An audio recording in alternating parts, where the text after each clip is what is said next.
Welcome to Mokena's Front Porch, a Mokena history podcast with Matt Galick and me, Israel Smith. All right, Matt, we are talking about the Mokena Riot of 1864. Yes. So this was a piece that you posted. It was two pieces on your blog. Yes, that's right. Mm-hmm. And is that how you originally published this? Originally, this piece was written, I don't even know what year, maybe around 2013 or 14. I wrote this piece as a quarterly publication for the Will County Historical Society.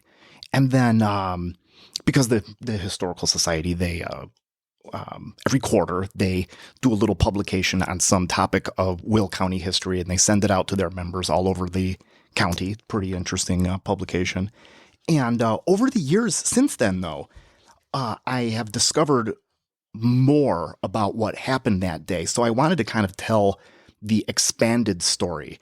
So then I used my blog for that because, there's no not time constraints, length considerations or anything that come into there. And I was able to just kind of write and get the whole story out. Yeah, well, this is a story that, we'd expect to see on the movie screen. It is, yeah. More, the quote that really stuck out to me is, so the reporter from the Joliet Signal had a quote that it was the most fearful riot that ever occurred in this country.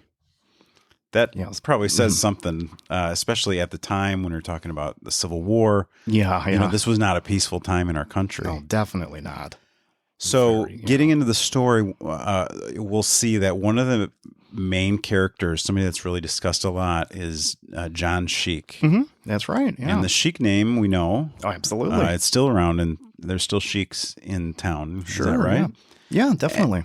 So tell us how John Sheik is related to Lester Sheik, who we talked about in episode 8 on Sheik's Dairy. Sure.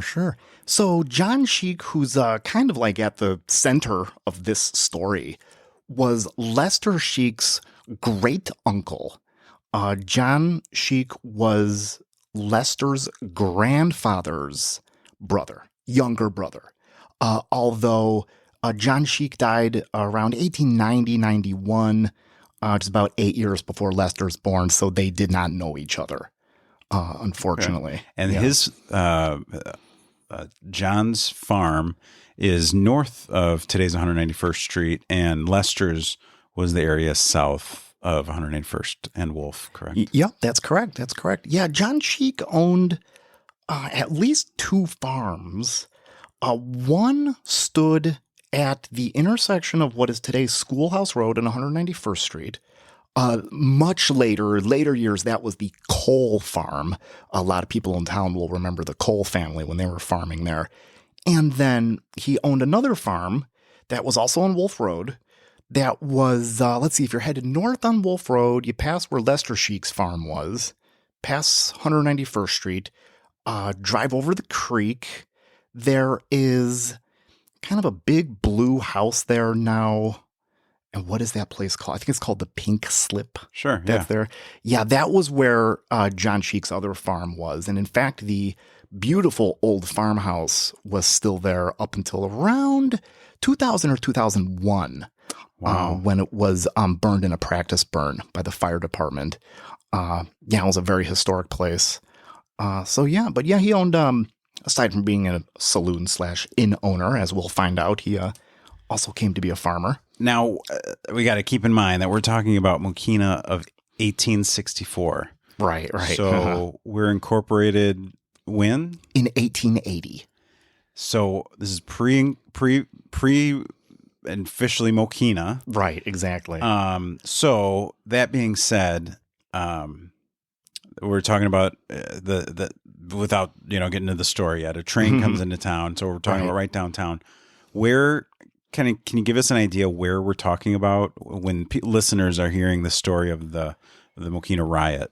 Right. So all of the locales that we mentioned in this story would have been located on the north side of Front Street. Few places are mentioned, but the kind of like the epicenter of it was Sheik's inn or saloon And after all the years and the passage of time, nobody can really say exactly where this was. However, it is a historic fact that John Sheik owned a lot at this time on Front Street that today has the building, and I think there's the upholsterer there now. It is just west of the Chamber of Commerce, old yellow building. The longtime Mokenians among us will remember the Flager grocery store having been there up into the 1950s. It's been a million things, even in my lifetime. But that is a very, very old historic building, one of the absolute oldest in town. And John Sheik owned that property when this event happened in 1864. But I still hesitate to say that it was in that building because and I can't say this is fact. This is just sort of like we have little bits of information that sort of bring this into focus, but not totally. It looks like there may have been 2 buildings on that lot at one point. And as we'll get into in the piece here, John Sheik did have a fire in town in the 1870s. So if that second building existed, if the historical clues are as we're interpreting them, maybe that's where the riot happened. Maybe that's the building that burnt down. So we can say, okay, yeah, John Sheik owned this certain property, but unfortunately we can't ask anybody if that's where it actually happened or not. Would the train station the building itself have been built at that point?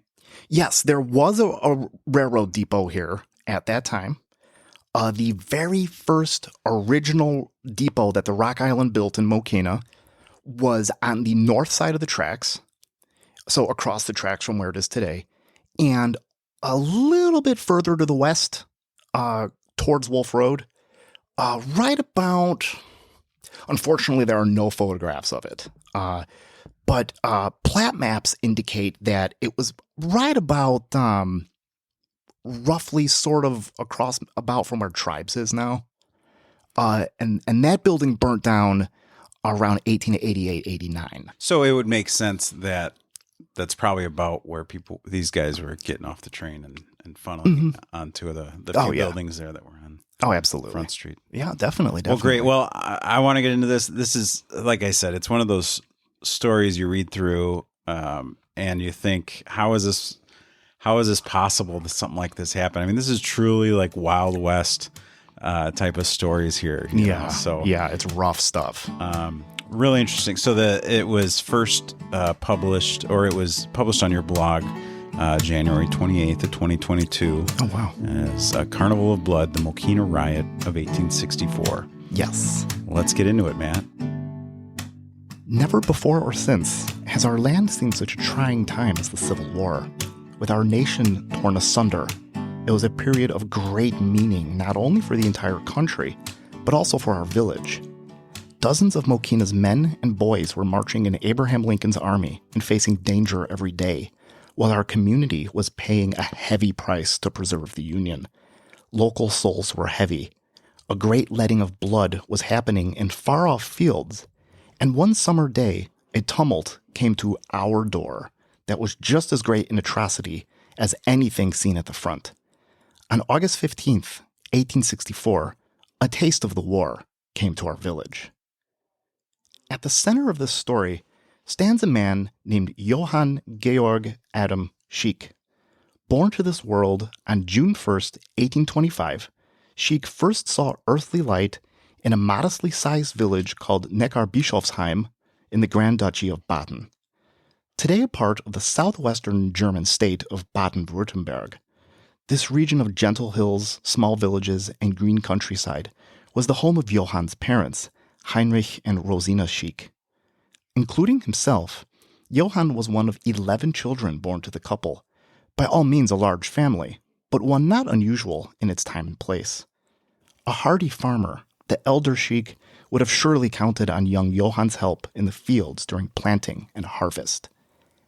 What was already a rough and grueling life took a turn for the worse in the late 1840s.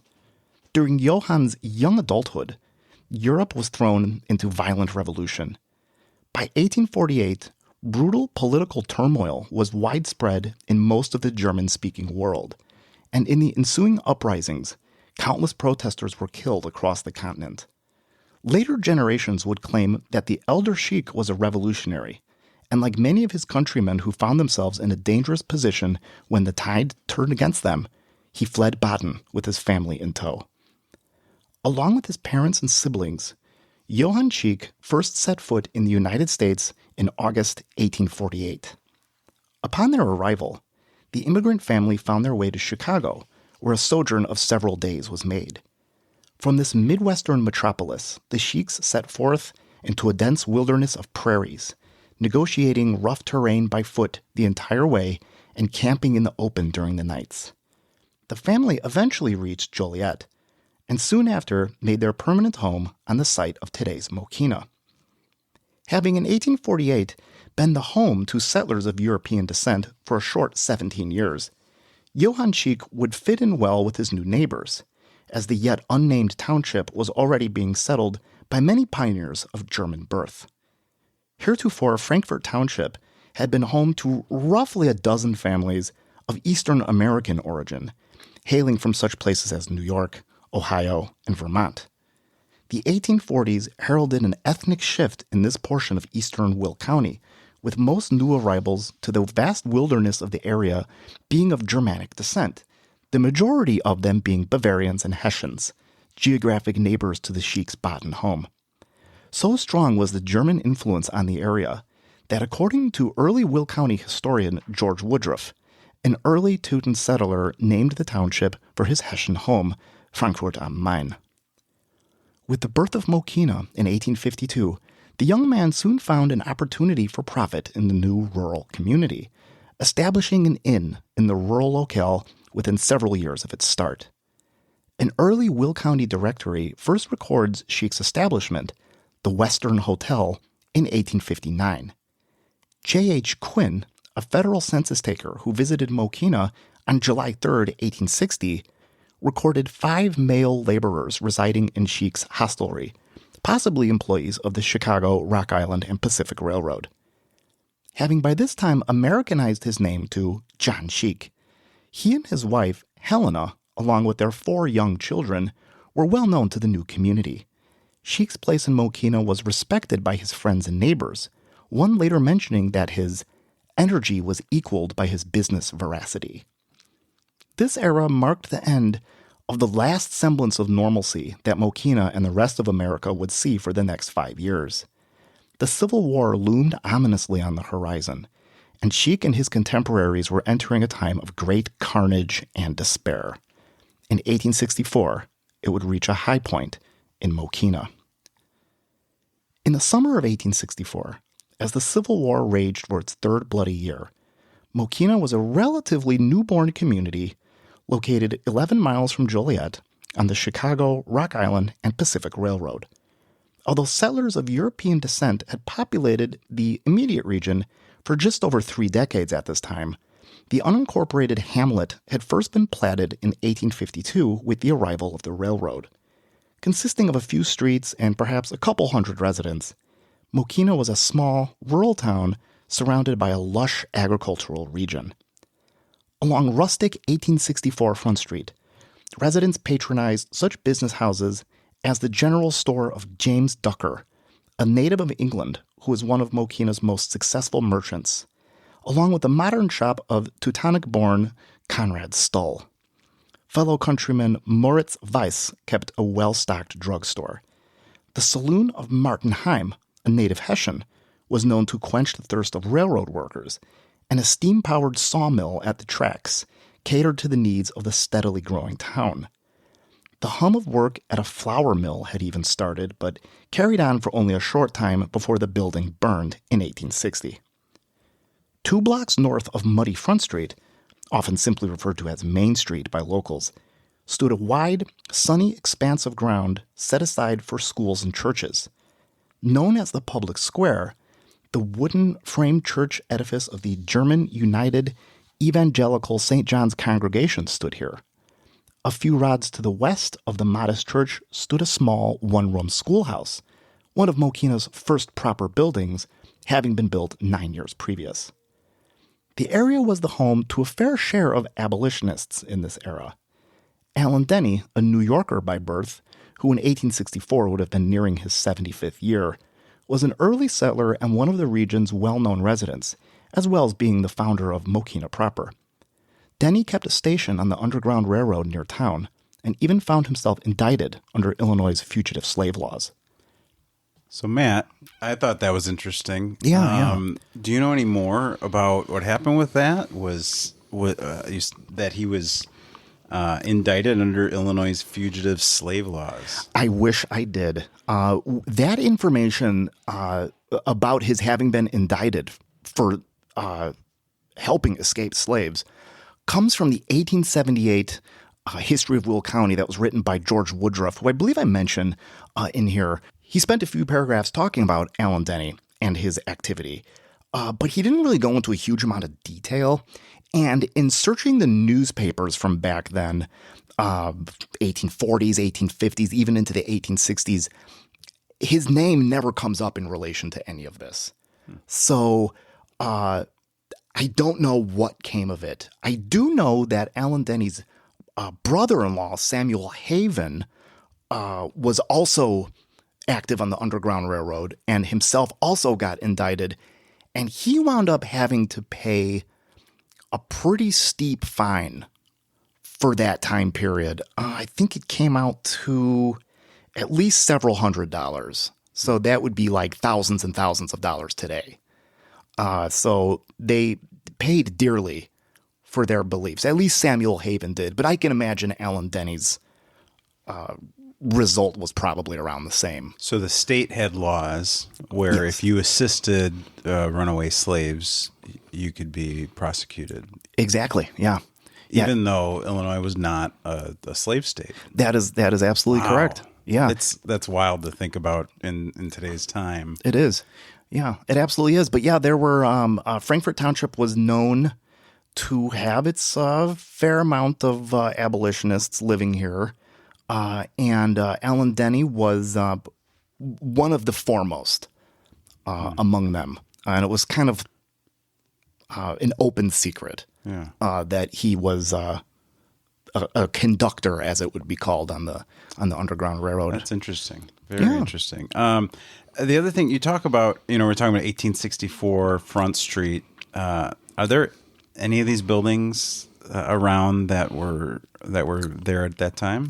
That's a very good question. So, of the buildings that stood in 1864 on Front Street, let's see. Couple come to mind. Two that come to mind right off the bat would have been the building that I mentioned towards the beginning of this episode, the old two-story yellow building that's just west of the Chamber of Commerce. That is a profoundly old building and one of the oldest in town. Probably was there in 1864. Wow. Also, another building that was likely there or likely standing somewhere in Mokena, if it wasn't where it is today, was the northern half of the old Wanamaker building, which the last business that was in there was Paul E.'s Restaurant. The northern half of that building is not the same age as the portion of it that fronts right on Front Street. That part of the building was either sort of pushed kind of towards the back of the lot when they built the southern half of it, or was moved from somewhere nearby and sort of tacked onto the back at some point. Because the two buildings, it's one building now, but we'll call them the two buildings, look completely different from one another and are of two completely different styles of architecture. Wow. So, and the one-room schoolhouse I mentioned is also still standing. What was that? That is now on 3rd Street. It is kind of a dark tan colored house. It's just a regular house now. It stands, let's see here, just west of the north parking lot of St. John's, which was also not its original location. It's been moved around a little bit over the years. Wow. Well, that's pretty cool. There's still that many buildings, at least, that we know of from 1864. There are a couple out there still. Yeah, definitely. Okay. Absolutely. Patriotic fervor was high. Having furnished at least 50 men to the Union Army to combat the rebel hordes since the Civil War's start, Mokena could boast at this time of sons, brothers, and friends in the ranks of the 20th, 64th, and 100th Illinois Volunteer Infantry Regiments. A devastating blow was dealt to the small community on September 19, 1863, when 3 of its sons were killed in the Battle of Chickamauga in northwestern Georgia, a fight of unspeakable horror that was second only to Gettysburg in terms of body count. By 1864, America was in the midst of vast bloodshed and tragedy, the intensity of which the land had not seen before or since. Although far removed from the front lines of war, the most violent period of our nation's history begat one of the most terrible events in Mokena's history. In the summer of 1864, a firestorm of ferocity struck Mokena that exploded across headlines of newspapers as far away as Chicago. The summer day of August 15th, 1864, found a long train coasting along the rails of the Rock Island toward Joliet. Filling several coaches that day was a large band of merrymakers, all of whom were en route to Cold Spring Grove, about 7 miles outside the county seat and close to today's New Lenox. They were members of the St. Louis Conference of the St. Vincent de Paul Society, a Catholic charity based in Chicago. Upon reaching their destination, a grand picnic was held, and much fun was had by the day trippers and their families. After a day of high spirits and jollity, all were in a good mood, and with the outbreak of evening and casting of shadows, the time slowly came to reboard the train to their Chicago homes. Predominantly a group of Irish immigrants and those otherwise of Celtic heritage, alcoholic beverages had been flowing in copious amounts that day at Cold Spring Grove, and by all accounts, a party atmosphere had continued in the train on the way back north. After traversing a fair amount of miles and leaving Joliet behind them, the locomotive slowly lurched to a halt at about 5:15 p.m. Word made its way through the cars that they were stopped on a siding, giving the right-of-way to another passing train. If the passengers peered out the windows, they would have seen some houses, stores, and if they were positioned just right, possibly a church spire or two. They were in Mokena. With no signs emerging of a quick continuance to their journey, the more uproarious of the train's passengers began to grow restless. By and by, the passengers came to leave the cars and wander out into Mokena. The first inkling of trouble that evening began at Moritz Weiss's drugstore. Mr. Weiss stood in the doorway of his shop, comfortably smoking his meerschaum pipe and taking in the hour, when 10 or 12 of the alcohol-fortified Chicagoans came to him and brusquely demanded more grog. He explained to them that he was a pharmacist and didn't keep any, when one of the toughs rudely plucked the pipe from his lips and proceeded to brutally kick him in the shin. This made the druggist's blood boil, who responded by punching the hoodlum in the stomach, who was bowled over by the impact. Moritz Weiss hurriedly called out to his wife Julia to bring him his shotgun, and as she appeared with the gun, the ruffians beat a hasty retreat. Meanwhile, another drama was brewing a few doors down at John Cheek's Western Hotel. Around 15 or 20 excursionists, or possibly as many as 50, left the cars and stumbled through the railroad yard, across a narrow dirt road, and into the inn. They had one goal, and that was the procuring of more booze. Responding to their calls for drink, Sheik served the glut of unexpected customers around. Glasses tilted back, foamy liquid was consumed, and merriment continued for the time being. Sheik was quickly confronted with a problem, that being that he had more customers than he had glassware. This, combined with the fact that the revelers were already calling for more, prompted the innkeeper to ask for payment for the first round before he would make good with the second. To their Irish ears, Sheik's request in his Teutonic voice led the inebriated and confused visitors to take the decree as an ethnic affront. In their stupor, the Chicagoans made no haste in escalating the situation, venting their anger and ransacking the Western Hotel in response. Shards of glass and splinters of wood filled the air as chairs and bottles were smashed, and the bar's counter was overturned.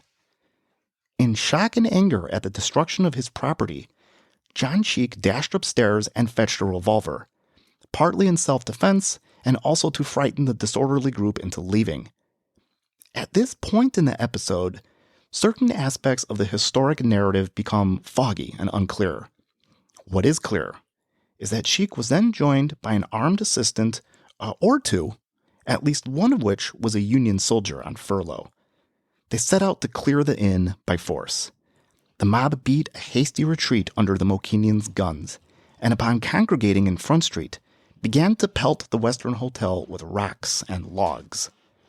The rioters gained help at this juncture, for some would later claim that several women emerged out of the stalled train, cradling hefty rocks in their aprons that had been picked up in New Lenox, handling them to the men in their group. The glass in his windows being no match for the angry drunken crush, Sheik, his assistant, plus another acquaintance, took up a defensive stance in the inn's doorway. Sometime between the initial retreat from Sheik's establishment and the episode in the street, a shot was fired and one of the mob was wounded. The depths of time have clouded which party pulled the trigger first, but it mattered for naught. The Mokenians were by now indiscriminately firing from the door. Whizzing through the night air, the lead balls found their marks, although some accounts would say that many of the rounds went high and found their place in the railroad coaches. Under this withering fire, the rabblers rallied and stormed the inn, overwhelming Sheik and his friends. John Sheik made a run for the back door, hoping to escape to a nearby forest, but to his horror, the building was now surrounded by the angry horde.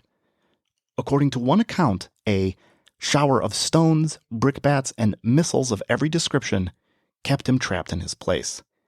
Joined by his two compatriots, who by this time had fired over 70 shots and had no more rounds between them, Sheik and the men eventually fled into the night. A few days later, it was reckoned that they were up against an angry, booze-fueled mob of about 100 to 150 men. Sheik was unable to escape the angry masses. They caught him, ruthlessly pummeled him with their fists, and proceeded to steal his revolver and the cash from his pockets, leaving him as an unconscious, crumpled heap in the darkness. Eventually, a second train of the day's Chicagoan revelers arrived in Mokena, and with the initial group of ruffians, a number of them began to set to work further tearing apart the Western Hotel. In essence, the building was gutted. Witnesses would later report that the house was almost completely obliterated from the Mokena streetscape. One account from shortly after the riot called the house nothing more than a ruin. A calculated and wanton destruction of the worst sort was inflicted. Everything of value in John Sheik's establishment was ruined. His doors were broken up, partitions were torn apart, all his glasses had been shattered, 10 boxes of cigars were looted, and between $20 and $30, roughly $335 to $500 in today's value, were taken from Sheik's cash drawer. A grim coup de grace was also nearly dealt. Some of the group, yelling, "Burn down the damned place," piled kindling against the Western Hotel in order to immolate the building, although they were ultimately thwarted by the cries of an elderly woman in a neighboring house to spare the buildings. At the height of the riot, John Sheik wasn't the only Mokenian who felt the wrath of the drunken horde. Their rage fanned out in all directions surrounding the Western Hotel. Private residents would later report their homes having been plundered. And lastly, it was whispered that some of the offenders also attempted to stone one of John Sheik's young children to death. As the awful tumult was taking place at Sheik's, a sidebar to the grisly affair was taking place at the nearby grocery store of Conrad Stull. he would recall that Mokena was in over its head from the get-go, as within 10 minutes of the first train arriving, the saloons and stores across from it were filled to the brim with the Chicago bandits. He estimated that about 100 or 150 squeezed and hoarded into his place of business and demanded brandy and whiskey, which Stoll didn't carry. The crowd left his place under a cloud of horrible curses and proceeded to begin their storming of John Sheik's Inn. Conrad Stoll wasn't out of the woods yet. Another mob jumped in masses from the cars and crowded him to his eyeballs and demanded candy, cakes, coffee, cigars, simply everything they could see, he'd say. He and 2 others were working the counter, but he estimated that they wouldn't be paid a tenth for what they gave to the unwelcomed customers. Wanton stealing was the order of the evening. Stoll's display cases were ripped open and pilfered. As the storekeeper reached his wit's end and shouted that he'd be forced to grab his gun, Stoll's brave wife, Francisca, was aiding her husband by attempting to physically force some of the crush out of the building. Conrad Stoll's words from shortly thereafter echo repeatedly as they took everything they could get their hands on, and all my begging helped for nothing. An illustrative example being the thieves who filled their pockets with sugar and tobacco, and the 18 hats that the Stolls lost, along with glasses, pitchers, buckets, and stone crocks. As he was forking over a handful of cigars to the mob, a hand reached out to give Conrad Stoll a dollar bill. As he made the change, a big rogue fell over the drawer and snatched 3 $10 bills and some coins amounting to at least $500 in today's money. Now was the time for Stoll to regain his footing and pull together a semblance of control over the situation. He grabbed a menacing cheese knife, held the drawer shut with his other hand, and fought off the rowdy. I threatened to stab everybody who wouldn't leave the store immediately, he breathlessly reported shortly thereafter. A new problem arose, however, when the mass found their way behind his house, attacked his summer kitchen, and carried off everything that wasn't nailed down. This is just, it gets to the point where it just sounds unbelievable. It's like, they just came in, basically stripped everything. Yeah, it was pretty serious. I thought it was funny that Conrad Stoll is still making change for a cigar from a dollar bill as he's being robbed blind around him, it sounds like. I thought that was funny, too. I thought it was funny that at least some person that was there wanted to pay him. Right. Yeah. And he was making change for it and still having to try to fight off everybody at the same time. And then you have the line about the new problem arose when they found their way to his house. So they're moving into his house, their houses now. This is a full on mob. It was horrible. And I don't understand nowadays. It's like the train comes through, it stops, you keep moving. But for some reason, these train conductors are in on it or something. Yeah, they decided to just let him hang out. Yeah, something like that happened. Yeah, it was a very, very out of control, horrible, disastrous situation. And what was the law enforcement situation in town at that time? It's kind of foggy looking that far back. Of course, there was no Mokena Police Department yet. A few years prior to this, it is known that there was a constable in Mokena.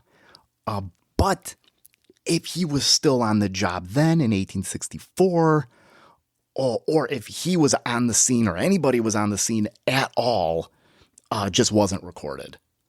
So we don't know. Or if maybe it was someone else was the constable, or it's just, we just don't know, unfortunately. It's crazy to think that I keep saying that, but it is. So it is. Yeah, it really is. It's one of the absolute craziest things that has ever happened in the history of Mokena, if not the craziest. Meanwhile, some fellow Mokenians came to Conrad Stoll's rescue, and as they helped him barricade his shop, the villagers witnessed the chaos nearby at John Sheik's, as hundreds stood at Sheik's house and bombarded it with rocks when all the windows and doors were turned to rubble. He recounted the gunfire coming from inside the saloon directed at the drunken mob, saying simply that it was a horrible picture. Stoll mentioned little bands of villains who ran back and forth through town, who at one point absconded with his 15-year-old son from behind his house and went on to beat him like barbarians. Luckily, the young man was able to climb back into his house through an open window. As this was transpiring, Conrad Stoll had grabbed his double-barreled shotgun, loaded it with buckshot, and took up a post in a window in the second floor of his building. Leaving Mokena tattered, smashed, pillaged, and in pieces, a locomotive's shrill steam whistle sounded in the evening hour, and the drunken mass beat a hasty retreat from town and back to the cars, carrying their bloody wounded with them after the fray at the Western Hotel. Seemingly as quickly as they stormed onto the scene, their trains disappeared into the prairie and back to Chicago. With an extremely agitated and bloodthirsty mood still prevailing amongst them upon their arrival in the Garden City, a contingent of the day's revelers set upon ravaging a saloon near their terminus station. Luckily, a concerned police officer intervened, warning the mob sternly that a squad of soldiers was in sight, and they desisted their brutal work. Sheltered Mokenians cautiously emerged from their hiding places, and the local injured were nursed to their senses. That night, all able-bodied men in the village stood watch, armed to the teeth and nervously staring down every train that passed through. The day's carnage in Mokena was just the beginning of the grim affair. Our next episode will be a special Memorial Day episode, which will be followed by part 2 of the 1864 Mokena Riot, where we talk about the casualties and the wounded in what sounds like a report directly off a Civil War battlefield, and what happened to the Mokenians who fought to defend their property that day. We hope you're enjoying our podcast. Please be sure to leave us a 5-star rating and a positive review wherever you get your podcasts. You can send us a question or an idea for a show at mokenasfrontporch@gmail.com. Thanks for listening, and we'll see you next time on Mokena's Front Porch.